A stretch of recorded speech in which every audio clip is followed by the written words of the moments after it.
And right there, you are looking at a live picture coming to you from the John F. Kennedy Memorial Center for the Performing Arts. The scaffolding is there. The workers are on the scaffolding to follow through on a court order to remove the name, the Donald J. Trump, and from the facade of the Kennedy Center. The judge's order says that it was Congress that named the Kennedy Center, and it is Congress that is the only entity that can change it. So we're going to be paying attention to these pictures as this program goes on and as MS Now goes on until those letters come off that Performing Arts Center that is also a memorial. For 175 days, the name Donald J. Trump was attached to the outside of the John F. Kennedy Center for the Performing Arts, all because one man decided to waste tens of thousands of taxpayer dollars to use the symbol of our nation's commitment to the arts and, as I just mentioned, a memorial to a slain president as a monument to himself. For 175 days, the Kennedy Center stood as a symbol for something it was never meant to represent: personal vanity, self-promotion, and the belief that public institutions exist to elevate one person's ego. But today, workers began taking that name down. Scaffolding went up outside the Kennedy Center as crews set up to remove the letters one by one after a federal judge rejected the Trump administration's last-ditch effort to keep the name in place. This case was never about just a sign. It was about whether Donald Trump could deface a national cultural institution and make it a monument to himself. And it's worth noting that this case also provides an answer to a question many Americans have been asking. What are Democrats doing to challenge Trump's actions? In this case, it was ex officio Kennedy Center board member and Democratic Congresswoman Joyce Beatty who decided to take the matter to court after her voting rights on the board were stripped.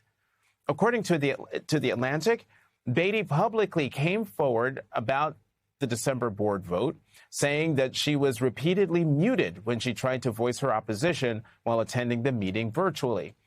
It happened a total of 3 times, she said, before a message appeared on her screen, quote, "You will not be unmuted." Days later, she filed her lawsuit, alleging that the board proceedings had violated her rights as an ex officio member and that the name change exceeded the board's statutory authority. A federal judge ruled Congresswoman Beatty was right. In his May 29th ruling in Beatty's favor, Judge Christopher Cooper wrote this: Congress gave the Kennedy Center its name, and only Congress can change it. Today, Congresswoman Beatty went to see her victory realized.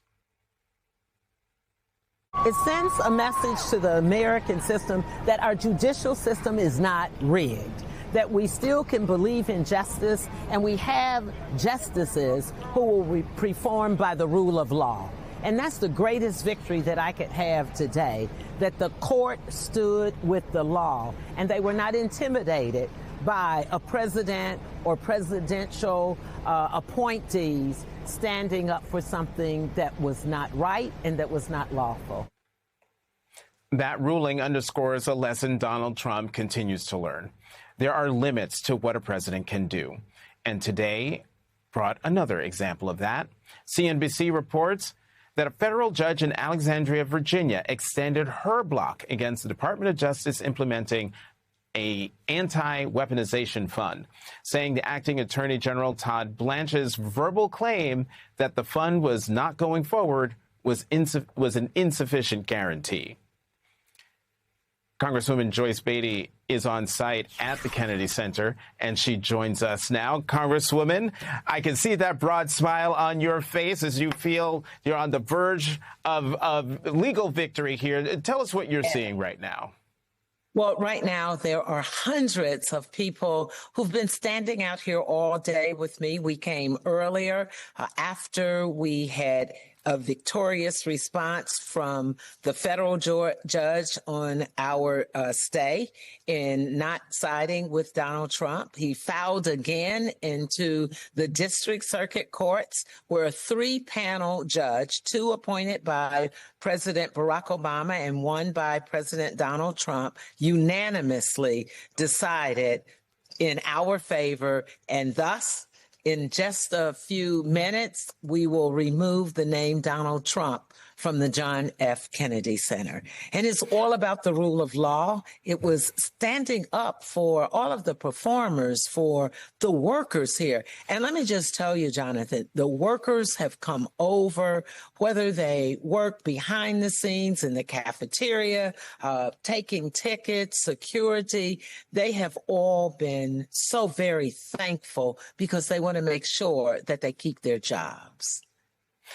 Congresswoman, we've got a video next to you showing the workers and the scaffolding. And off in the lower left corner, we do see some people. How many people are out there waiting to personally witness the removal of Donald Trump's name?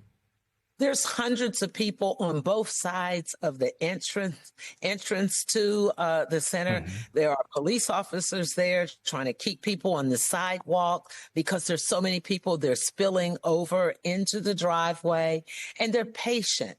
They're excited. They're grateful. And here's the biggest thing for me: it's providing hope, and it's also restoring justice.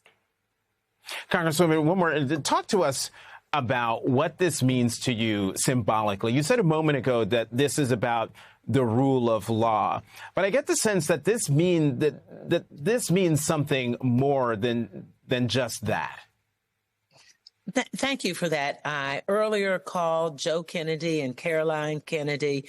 Joe Kennedy and I have been friends for some 15 years or so and traveled together, served on the board together. And so when I think about my love of the arts, I never miss board meetings. I come here for the Kennedy Honors, for the Mark Twain, and so many other things. I was a part of the board when the Reach Center was built. I brought my family here. We've seen many firsts here. And so for me, it's personal. It's about the love of the arts, whether it's the visual arts, the performing arts. I once said, whenever I retire, I'd like to come back and work or volunteer right here at the Kennedy Center. I remember the first day I came here and how excited I was to enter this and to see all of the quotes and the photographs and the bust of John F. Kennedy. So it is very personal to me. And it's also personal when you can stand up for something you believe in, when you can fight for what's right or justice, when you've been silenced, and when you're not afraid. I think about Ruby Bridges when she was 9 years old, what it must have been like for her to walk into that school and be the only one that looked like her. But she was there for a purpose, and it helped change the world. And I hope this will go down in history as I was someone who had the courage because all of the people supported me, pushed me along, and I was representing them. And I think that's the greatest honor for me tonight. And Congresswoman, Donald Trump has tried to put his name and face on seemingly everything across Washington, D.C. Why do you think he keeps focusing on these things? I think it's because it's who he is. I think that having this role has made him to himself. This is a vanity project for him. All the gold in the White House, tearing down historical rooms and venues that have been there and putting what I think he calls his trademark on it.